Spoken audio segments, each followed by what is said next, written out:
तीन मोमबत्ती है ना हमारे पास, तीनों जल रही है, जली हुई है ना।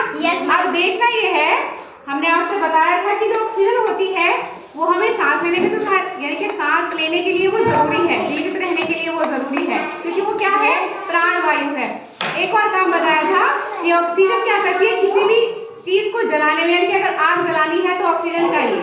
अब वो जरूरी है या नहीं है, आप प्रयोग से देखो, ठीक है। चलिए देखते हैं ध्यान से, अब आपको देखते रहना है ध्यान से।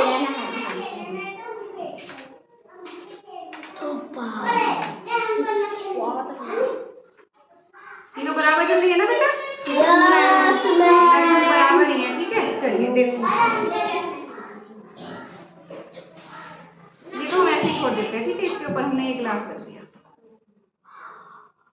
ठीक, ये जल रही है, इसके ऊपर गिलास है, नीचे से इसमें हवा जा रही है ना, और इसके हमने ये रख दिया ऊपर से गिलास। अब देखो इसका क्या होगा, ये क्या होगा, क्यों बुझ गई? ऑक्सीजन नहीं, क्योंकि इसे ऑक्सीजन नहीं मिली। उसको देखो वो थोड़ी थोड़ी जल रही है, थोड़ी थोड़ी जल रही है, जलते को ध्यान से, अब वो भी बुझ गई, क्योंकि उसको भी ऑक्सीजन धीरे धीरे मिलनी क्या हो गई, कम हो गई, और ये अभी तक जल रही है। इसका मतलब क्या है, इसे ऑक्सीजन मिल रही है। इसका मतलब क्या है कि जो ऑक्सीजन है वो आग जलाने में सहायता करती है।